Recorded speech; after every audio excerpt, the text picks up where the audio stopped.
নির্ঝর অনুর দিকে তাকাতেই দেখলো অনু নিশ্চুপ হয়ে দাঁড়িয়ে আছে বারান্দার রেলিং ধরে। দৃষ্টি ড্রয়িং রুমের দিকে স্থির হয়তো। নির্ঝর অনুর পাশে এসে দাঁড়ালো, পর্যাপ্ত পরিমাণ দূরত্ব রেখে। অতঃপর নির্ঝর জানতে চাইলো, এখানে দাঁড়িয়ে গেলেন যে, আর ঘুরে দেখবেন না?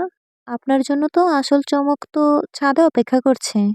অনু নির্ঝরের দিকে না তাকিয়েই বলল, মিথ্যে ও মিথ্যেবাদীদের আমি ঘৃণা করি। নির্ঝর কিছু বলতে নিবে তার পূর্বেই অনু স্থান ত্যাগ করার উদ্দেশ্যে উল্টো দিকে পা বাড়াতেই নিতেই ওর মাথা ঘুরে উঠল। সঙ্গে সঙ্গে নির্ঝর অনুর দু কাঁধ ধরে ওকে পড়ে যাওয়া থেকে বাঁচিয়ে নিল। অনু নির্ঝরের দিকে এক পলক তাকিয়ে দু চোখ বুজে নিজ শরীরের ভার নির্ঝরের উপর ছেড়ে দিল। নির্ঝরের চোখে মুখে এই চিন্তার ছাপ স্পষ্ট ফুটে উঠল। নির্ঝর অনুকে ডাকতে ডাকতে বলল, অনু, অনু, শুনছেন? কি হলো আপনার? অনু। নির্ঝরের বুঝতে বাকি রইল না, অনু সেন্সলেস হয়ে গিয়েছে। নির্ঝর আর কোনো সংকোচ না করে অনুকে পাজাগুলো তুলে নিয়ে সেখানে একটা রুমে ওকে শুইয়ে দিল। নির্ঝরের স্মরণ হলো, ইলমা আর তেজ বাইরে যাওয়ার সময় ইলমা ওকে বলেছিল যে অনুর শরীর ভালো না, সকালে খুব জ্বর এসেছিল ওর। নির্ঝর অনুর কপালের উপর হাত রেখে সাথে সাথেই তা সরিয়ে নিয়ে বলল, এ কি, জ্বরে তো ওনার শরীর মনে হচ্ছে পুড়ে যাচ্ছে। কি করব এখন আমি? তেজ ভাইকে কল করব? না না, ওরা তো গেলই একটু আগে। যে কাজে গিয়েছে সেই কাজটা শেষ হয়েছে বলে মনে হয় না। তাই আমাকেই কিছু একটা করতে হবে। আমি বরং জলপট্টি দিয়ে দেই আর ডাক্তার আঙ্কেলকে কল করে বাসায় আসার জন্য বলে দেই। এই বলে নির্ঝর রুম থেকে বেরিয়ে বাটি ও পরিষ্কার নরম কাপড় নেওয়ার জন্য সিঁড়ি বেয়ে নিচে নামতে নামতে থেমে গিয়ে বলল, ডাক্তার আঙ্কেল আসার পর যদি জিজ্ঞেস করে অনুকে, ওনার সাথে আমার কি সম্পর্ক, এই ফাঁকা বাড়িতে আমরা দুজন একা কি করছিলাম, তখন কি বলবো? এগুলো ভাবতে ভাবতেই নির্ঝরের দাঁত দিয়ে ওর নখ কাটতে কাটতে আবারও বলল, সে তখনই দেখবো কি বলা যাবে ওনাকে। এখন এসব ভেবে পেনিকে পড়া যাবে না। আগে অনুর শরীরের তাপমাত্রা নিয়ন্ত্রণ করতে হবে আমাকে, ঘরোয়া পদ্ধতি ওনার উপর প্রয়োগ করতে হবে। নির্ঝর সরাসরি রান্নাঘরে এসে বাটি ও পরিষ্কার কাপড় নিয়ে আবারও অনুর কাছে চলে গেল। অনুর মাথার পাশে বসে বেডসাইড টেবিলের ওপর রাখা পানির বোতল থেকে পর্যাপ্ত পরিমাণের পানি বাটিতে ঢেলে নিয়ে অনুর মাথায় জলপট্টি দিতে শুরু করলো। পরপরই নির্ঝর কল করে ওদের পারিবারিক ডাক্তারকে আসতেও বলে দিল। ইলমা তেজের সামনে এসে দাঁড়িয়ে বলল, চলুন, ওই সাইডটাতে বসি, নিরিবিলি থাকে সব সময়। তেজ নাহিদের দিকে তাকিয়েই বলল, হুম, চলুন। অতঃপর ওরা দুজন সেখানে গিয়ে বসলো। তেজ শান্ত কণ্ঠে বলল, ভিতরে যে ছেলেটাকে দেখলাম ওনার সাথে আপনি ফ্রি কেমন? ইলমা ভ্রু কুঁচকে বলল, ফ্রি মানে? মানে কাজের সময় কথাবার্তা কেমন বলা হয়? ইলমা নাক ছিটকে বলল, উনি কাজ ছাড়া কিছুই বুঝেন না, প্রয়োজনের বেশি দুটো কথা মুখ দিয়ে বের করেন না। ওনার সাথে ফ্রি হওয়া এই জন্মে হয়তো কারোর পক্ষেই সম্ভব না। নাহিদের সম্পর্কে এরূপ কথা শুনে তেজের ভিতরটা কিছুটা শান্ত হলো। সব কিছুর ভিতরেও সবকিছুর পরেও এখানে একটা কিন্তু থেকেই যাচ্ছে। ইলমা আবারও বলল, হঠাৎ ওনার বিষয়ে জানার আগ্রহ কেন জাগলো আপনার, জানতে পারি কি? তেজ বলল, এমনি জানতে চাইলাম, কোনো কারণ নেই। যাই হোক, আসল কথায় আসি। হুম, বলুন। অনুর ব্যাপারে তো কিছু বলতে চেয়েছিলেন। হুম। ইলমা একটু থেমে শব্দ করে দীর্ঘশ্বাস ছেড়ে বলল, অনু আর ৫ জন মেয়ে মতো স্বাভাবিক মেয়ে না তেজ। তেজ ভ্রু কুঁচকে বলল, স্বাভাবিক না মানে? ইলমা অনুর অতীত সম্পর্কে তেজকে অবগত করল। সম্পূর্ণটা শোনার পর তেজ যেন পুরোপুরিভাবে স্তব্ধ হয়ে গিয়েছে। তেজ বলল, এতটুকু মেয়ে তার অতীত কিনা এত ভয়ঙ্কর? ইলমা বলল, হুম। যখনই ওর নিজের অতীতের কথা, নিজের মায়ের কথা, নিজের বাবাকে মারার কথা স্মরণ হয়, তখনই ও কেমন যেন হয়ে যায়। অনুর হাতে পায়ে শরীরে এমন অনেক জায়গায় ধারালো কিছু দিয়ে কাটার, দাঁত দিয়ে কামড় বসানোর দাগ আছে। অনু আজ সকালেও যখন অস্বাভাবিক হয়ে গিয়েছিল অতীতকে স্মরণ করে, তখন আমি নিজেও দেখেছি ও নিজের হাতে নিজেই কামড় দিতে নিয়েছিল। ও বারবার বলছিল, এমন করলে নাকি ওর শান্তি অনুভব হয়, ভিতরের যন্ত্রণাগুলো কমে যায়। এখন আপনিই বলুন, ওর জন্য করণীয় কি? তেজ চিন্তিত মুখশ্রী নিয়ে বলল, আমাদের যত দ্রুত সম্ভব অনুকে একজন সাইকিয়াট্রিস্ট দেখাতে হবে। সাইকিয়াট্রিস্ট তো মানুষের মানসিক বিভিন্ন ধরনের সমস্যা তার চিকিৎসা করেন থাকেন, তাই না? হুম। আমার একজন বন্ধু সাইকিয়াট্রিস্ট, তাই ওকে দেখাতে গেলে আলাদা করে কোনো অ্যাপয়েন্টমেন্ট নিতে হবে না। আমি নিজেই ওর সাথে কথা বলে দেখব। যদি ও দেশে থেকে থাকে তাহলে ২-১ দিনের মধ্যেই অনুকে দেখানো যাবে। আচ্ছা ঠিক আছে। আর শুনুন। হুম, বলুন। আমি আপনাকে না জানিয়ে একটা বড় সিদ্ধান্ত নিয়ে ফেলেছি। কিন্তু চিন্তা করে দেখতে গেলে আমার একার পক্ষে সেই কাজটা করা সম্ভব হবে না। কি সিদ্ধান্ত? অনু ঢাকায় আসার পর থেকে এতদিন পর্যন্ত একটা গার্মেন্টসে চাকরি করত। ওর শারীরিক অবস্থা আর ওর মায়ের শেষ ইচ্ছার কথা চিন্তা করে আমি অনুকে বলেছি ওকে আর চাকরি করতে হবে না। আমি ওকে পড়াশোনা করাবো।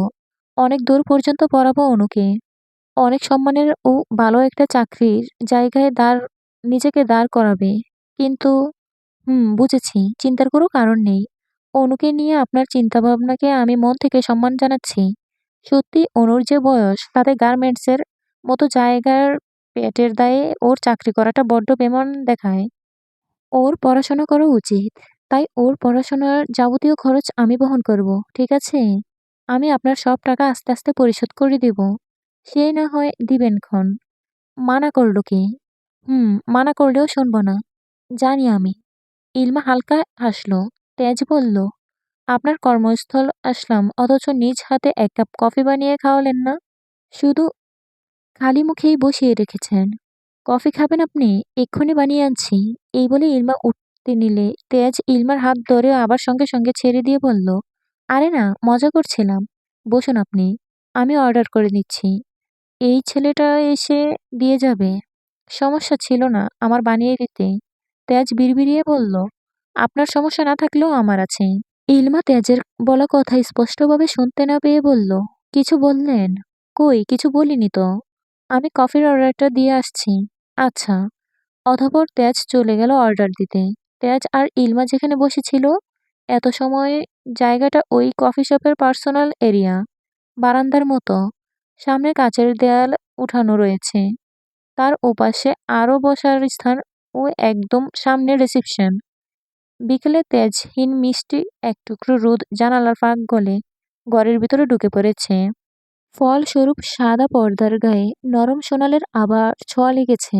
বিছানার উপর পাশাপাশি শুয়ে আছে সারফারাজ ও পিহু। পুরো ঘরটাতে বিরাজ করা নিস্তব্ধতার মাঝে শুধু ওদের দুজনের বাড়ির নিঃশ্বাসের শব্দ শোনা যাচ্ছে সেকেন্ড পর পর। পিহু একপাশ ফিরে শুয়ে আছে। ওড়নাটা অগোছালোভাবে নিজের গায়ে জড়িয়ে রেখেছে। শ্যামরঙা মুখটা হালকা লালচে বর্ণ ধারণ করেছে। লজ্জায় চোখ তুলে পাশ ফিরে সারফারাজের দিকে তাকানোর সাহসই পাচ্ছে না যেন পিহু। আঙ্গুল দিয়ে বিছানার চাদর হালকা বাঁজ করে তা খুঁটে খুঁটে যাচ্ছে কেবল। সারফারাজ এক কনুইয়ের উপর ভর দিয়ে আধশোয়া হয়ে একদৃষ্টিতে তাকিয়ে আছে নিজের বউয়ের দিকে। ওর ঠোঁটে তৃপ্তির হাসির রেখা ফুটে রয়েছে। কারণ আজ সারফারাজ পরিপূর্ণভাবে ওর ভালোবাসার মানুষটিকে পেয়ে গিয়েছে। কিয়ৎক্ষণ পর সারফারাজ নরম স্বরে বলল, কি গো বউ, আমার সাথে কথা বলবে না? চুপচাপ আর কতক্ষণ থাকবে? পিহু কোনো উত্তর দিল না। সারফারাজ কণ্ঠ যতবারই পিহুর বউ ডাকটা শুনে ততবারই লজ্জা ও ভালো লাগার মিশ্রণে কুঁকড়ে যায় সে। পিহুর কানের ডগা পর্যন্ত এই মুহূর্তে হালকা লালচের বর্ণ ধারণ করেছে। সারফারাজ পিহুর দিকে ঝুঁকে এসে খুব আলতো করে আঙ্গুল ছুঁয়ে দিল পিহুর থুতনিতে। অতঃপর বলল, এভাবে লজ্জা পেলে যে তোমাকে কতটা সুন্দর লাগে তা আমার চোখ দিয়ে নিজেকে না দেখা পর্যন্ত বুঝবে না তুমি বউ। পিহু সঙ্গে সঙ্গে ওর মুখ ঢেকে ফেলল ওড়নার আঁচল দ্বারা। ক্ষীণ প্রতিবাদী কণ্ঠে বলল, আপনি আপনি একদমই ভালো না। সারফারাজ হেসে ফেলল। তৃপ্তিভরা কণ্ঠে বলল, একটু মন্দ হয়ে লস হয়নি একদমই। লাভ হলো কিভাবে? এই যে তোমার লজ্জায় রাঙানো লাল টুকটুকে মুখটা দেখার সৌভাগ্য হলো, এটা বুঝি লাভের কাতারে পড়ে না? পিহু এবার লজ্জাভাব হালকা কাটিয়ে মুখের উপর থেকে ওড়নাটা সরিয়ে সারফারাজের দিকে তাকিয়ে বলল, আমি আমি তখন আপনাকে কিছু বলতে চেয়েছিলাম। কথাটা বলে আবার চোখ নামিয়ে নিল পিহু। সারফারাজ পিহুর হাতটা নিজের মুঠোয় নিয়ে তাতে ঠোঁট ছোঁয়াতে ছোঁয়াতে বলল, এখন বলো, আমি শুনছি। পিহু ঢোক গিলল একবার। সারফারাজের প্রতিটি ঠোঁটের ছোঁয়া ওর শরীরে শিহরণ তুলছে।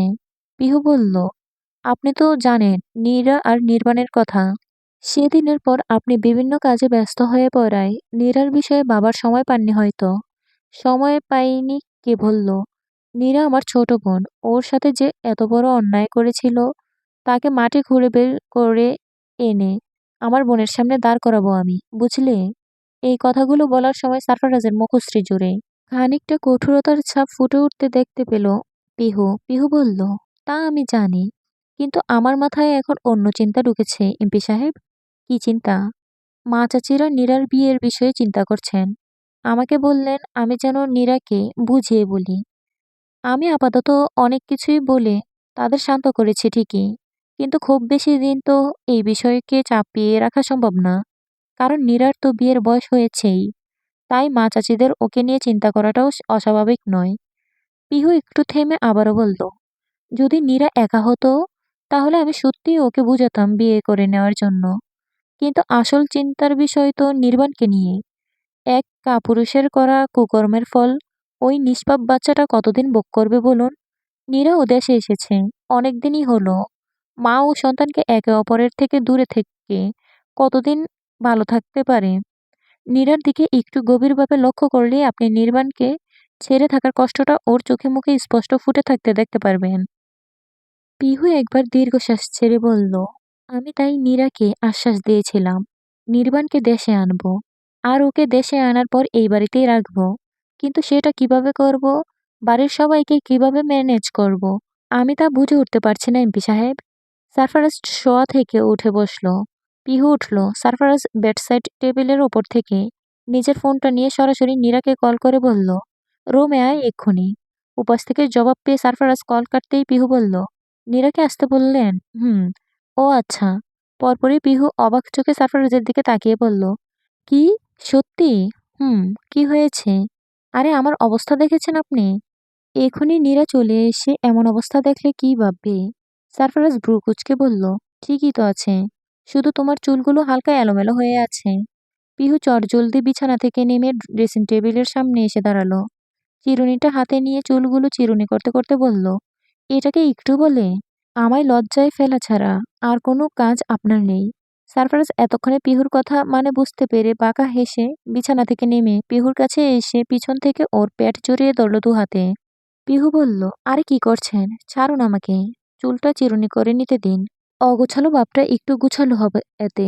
আসল লজ্জায় তো পরে পড়তে হবে তোমায়। মানে? বাসরের পর গোসল করতে হয়। ফরজ গোসল যাকে বলে। পরে যখন দুজন একসাথে গোসল করে নিচে যাব, তখন কি কর তখন কি কারোর বোঝার বাকি থাকবে? ভেবেছ? পিহু পারছে না তো এবার লজ্জায় মাটির সাথে মিশে যেতে। তখনই দরজায় নক পড়ল। সারফারাজ পিহুকে ছেড়ে দিল। পিহুর চুলগুলো হাত খোপা করে নিয়ে ওড়না দিয়ে মাথাসহ শরীরটা ভালোভাবে ঢেকে নিল। সারফারাজ বিছানায় গিয়ে বসল। পিহু দরজা খুলতেই নীরাকে দরজার সামনে দাঁড়িয়ে থাকতে দেখে বলল, ভিতরে এসো নীরা।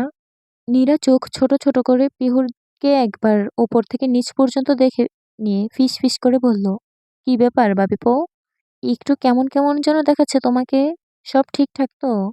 পিহু নীরার কাঁধে আলতো করে হাত দিয়ে বাড়ি মেরে বলল, বেশি পেকো না তুমি, ভিতরে এসো। নীরা হাসল কেবল, অতঃপর রুমের ভিতরে প্রবেশ করে বলল, বড় ভাইয়া ডাকলে যে? বিশেষ কোনো দরকার? সারফারাজ বলল, পিহু দরজাটা বন্ধ করে দাও। পিহু সারফারাজের কথা অনুযায়ী দরজা বন্ধ করে দিল। অতঃপর নীরাকে নিয়ে পিহু বিছানায় এসে বসল।